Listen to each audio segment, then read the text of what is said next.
The power or sensitivity of a binary hypothesis test is the probability that the test correctly rejects the null hypothesis when the alternative hypothesis is true. It can be equivalently thought of as the probability of accepting the alternative hypothesis when it is true, that is, the ability of a test to detect an effect, if the effect actually exists. That is, the power of a test sometimes, less formally, refers to the probability of rejecting the null when it is not correct. Though this is not the formal definition stated above, the power is in general a function of the possible distributions, often determined by a parameter, under the alternative hypothesis. As the power increases, there are decreasing chances of a type 2 error, which are also referred to as the false negative rate since the power is equal to 1 minus beta, again, under the alternative hypothesis. A similar concept is type 1 error, also referred to as the false positive rate, or the level of a test under the null hypothesis.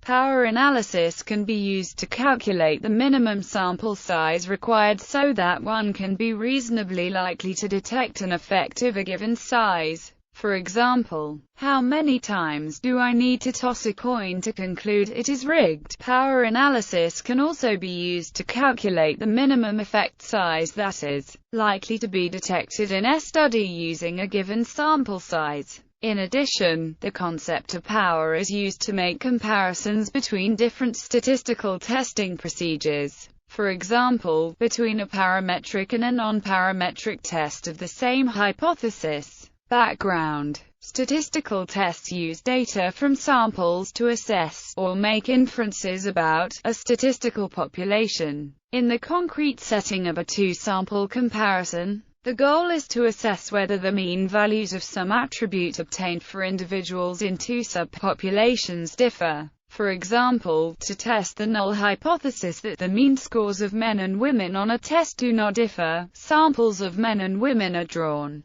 The test is administered to them, and the mean score of one group is compared to that of the other group using a statistical test such as the two-sample Z test. The power of the test is the probability that the test will find a statistically significant difference between men and women, as a function of the size of the true difference between those two populations. Factors influencing power. Statistical power may depend on a number of factors. Some factors may be particular to a specific testing situation, but at a minimum, power nearly always depends on the following three factors. The statistical significance criterion used in the test, the magnitude of the effect of interest in the population, the sample size used to detect the effect. A significance criterion is a statement of how unlikely a positive result must be, if the null hypothesis of no effect is true, for the null hypothesis to be rejected. The most commonly used criteria are probabilities of 0.05, 0.01, and 0.001. If the criterion is 0.05, the probability of the data implying an effect at least as large as the observed effect when the null hypothesis is true must be less than 0.05, for the null hypothesis of no effect to be rejected. One easy way to increase the power of a test is to carry out a less conservative test by using a larger significance criterion. For example 0.10 instead of 0.05. This increases the chance of rejecting the null hypothesis when the null hypothesis is false, that is, reduces the risk of a type 2 error. But it also increases the risk of obtaining a statistically significant result where the null hypothesis is not false, that is,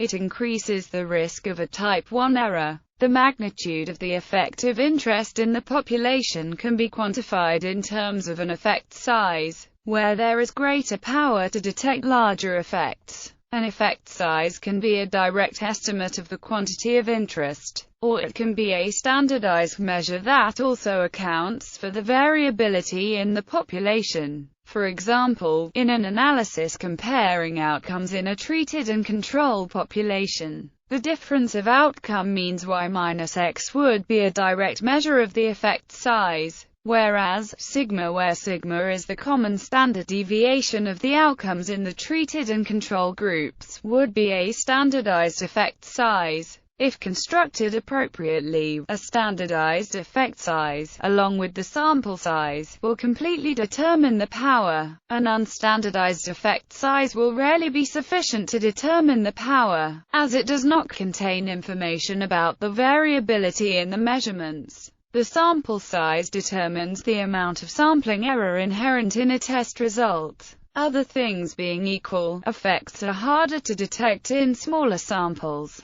Increasing sample size is often the easiest way to boost the statistical power of a test. How increased sample size translates to higher power is a measure of the efficiency of the test. For example, the sample size required for a given power. The precision with which the data are measured also influences statistical power. Consequently, power can often be improved by reducing the measurement error in the data. A related concept is to improve the reliability of the measure being assessed. The design of an experiment or observational study often influences the power. For example, in a two-sample testing situation with a given total sample size n, it is optimal to have equal numbers of observations from the two populations being compared. In regression analysis and analysis of variance, there are extensive theories and practical strategies for improving the power based on optimally setting the values of the independent variables in the model. Interpretation. Although there are no formal standards for power, most researchers assess the power of their tests using pi equals 0.80 as a standard for adequacy.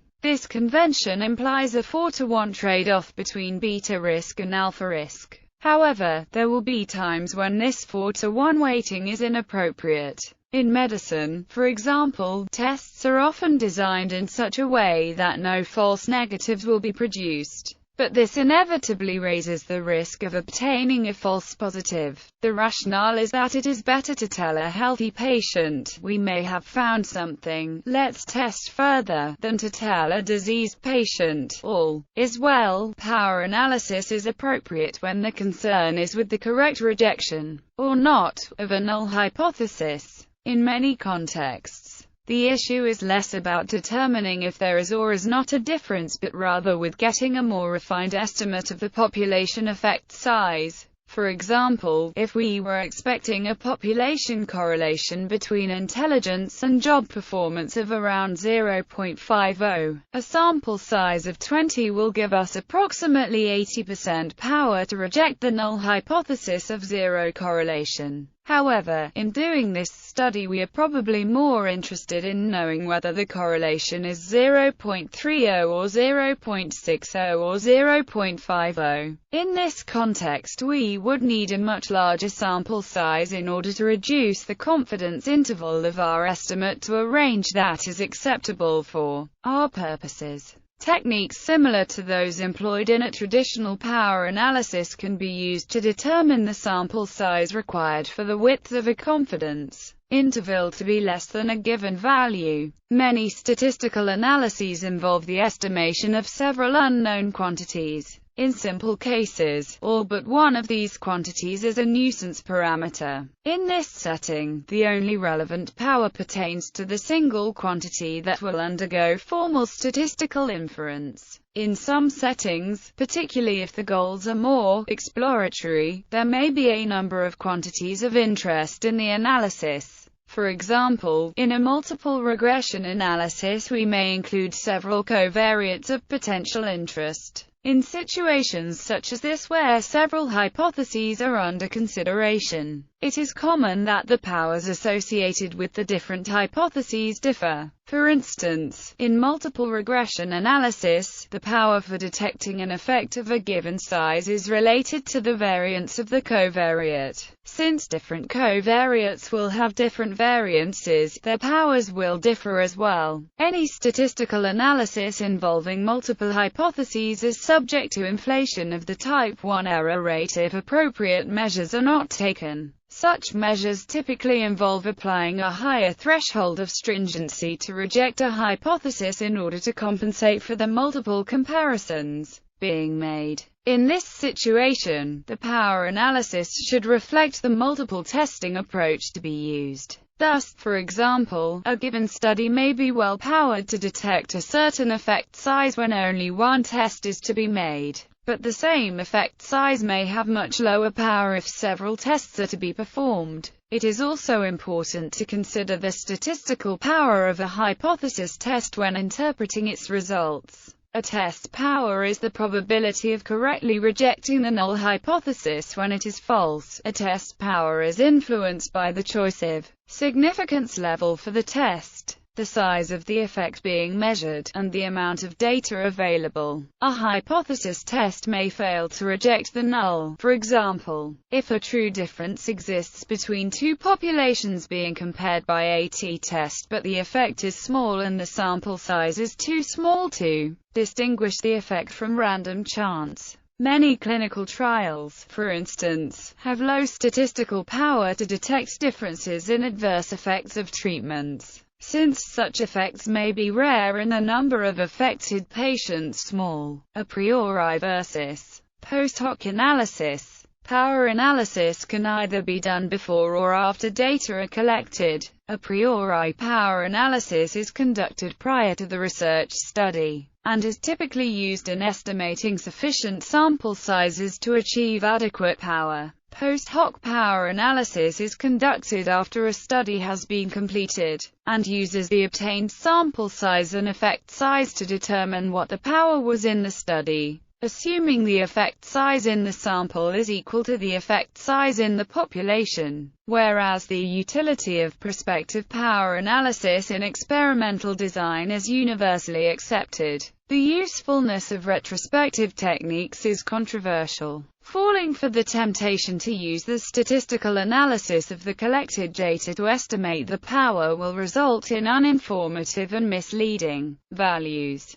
In particular, it has been shown that post hoc power in its simplest form is a one-to-one function of the p-value attained. This has been extended to show that all post hoc power analyses suffer from what is called the power approach paradox, in which a study with a null result is thought to show more evidence that the null hypothesis is actually true when the p-value is smaller, since the apparent power to detect an actual effect would be higher. In fact, a smaller p-value is properly understood to make the null hypothesis less likely to be true. Application. Funding agencies, ethics boards and research review panels frequently request that a researcher perform a power analysis, for example to determine the minimum number of animal test subjects needed for an experiment to be informative. In frequentist statistics, an underpowered study is unlikely to allow one to choose between hypotheses at the desired significance level. In Bayesian statistics, hypothesis testing of the type used in classical power analysis is not done. In the Bayesian framework, one updates his or her prior beliefs using the data obtained in a given study. In principle, a study that would be deemed underpowered from the perspective of hypothesis testing could still be used in such an updating process. However, power remains a useful measure of how much a given experiment size can be expected to refine one's beliefs. A study with low power is unlikely to lead to a large change in beliefs. Example.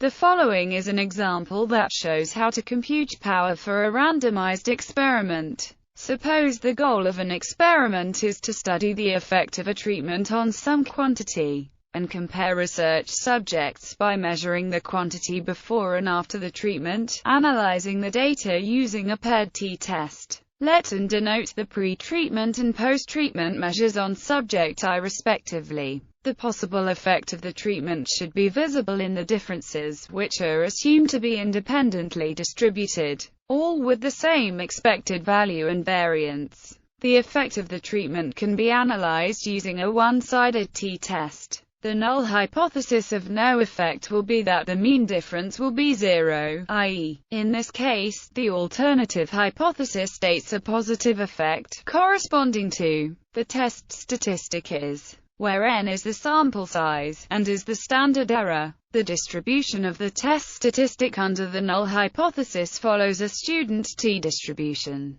Furthermore, assume that the null hypothesis will be rejected at the significance level of, since n is large, one can approximate the t-distribution by a normal distribution and calculate the critical value using the quantile function of the normal distribution. It turns out that the null hypothesis will be rejected if now suppose that the alternative hypothesis is true and then the power is for large n, approximately follows a standard normal distribution when the alternative hypothesis is true. The approximate power can be calculated as according to this formula. The power increases with the values of the parameter. For a specific value of a higher power may be obtained by increasing the sample size n. It is not possible to guarantee a sufficient large power for all values of as may be very close to 0. The minimum value of the power is equal to the size of the test, in this example 0.05. However, it is of no importance to distinguish between n small positive values. If it is desirable to have enough power, say at least 0.90, to detect values of the required sample size can be calculated approximately, from which it follows that hence or where is a standard normal quantile. See true.It for an explanation of the relationship between n z values. Software for power and sample size calculations.